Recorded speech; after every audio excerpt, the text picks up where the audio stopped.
pertanyaannya apa? Kalau bukan uang, bukan kesembuhan, kalau begitu apa? Satu kata saja saya beri, kalau saya kondensasi. Injil. Apa yang kupunyai, kuberikan kepadamu. Injil. Tapi tunggu dulu.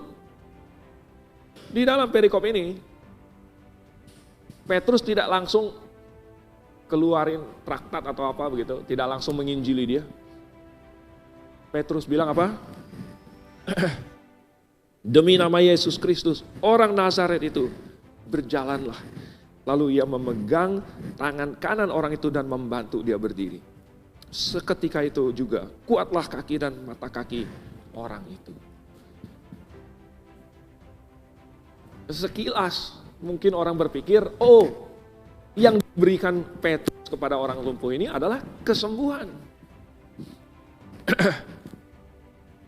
Tapi itu hanya sebagian saja.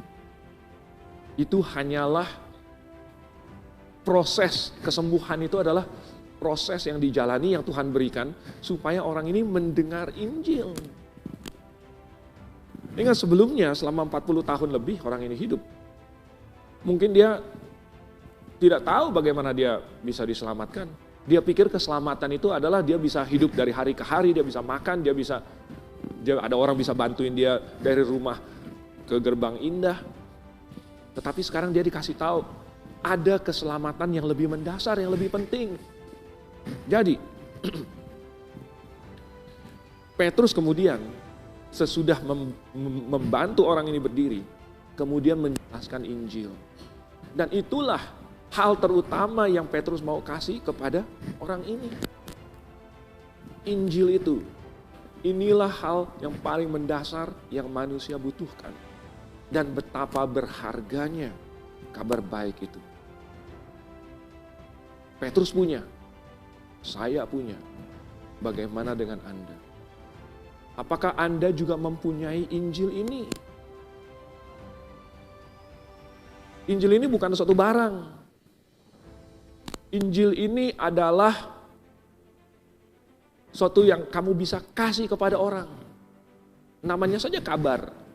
Kita bisa mengabarkan, kita bisa kasih kabar kepada orang. Tetapi ini bukan sekedar kabar, oh hari ini hujan, hari ini tidak hujan. Hari ini kabar saya baik. Bukan. Kabar ini adalah kabar yang bisa menyelamatkan orang. Yang bisa menyelamatkan jiwa orang. Betapa berharganya. Orang yang berdosa tadinya harus masuk neraka.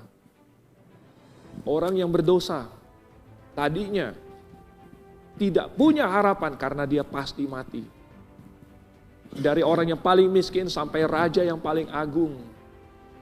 Dari yang tidak punya apa-apa sampai yang punya segala-galanya.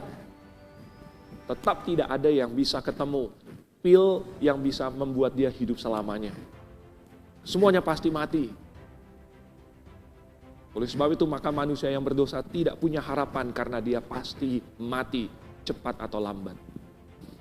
Baik di tahun 2025 ataupun di 2026 atau di 2027 atau tahun-tahun sesudahnya.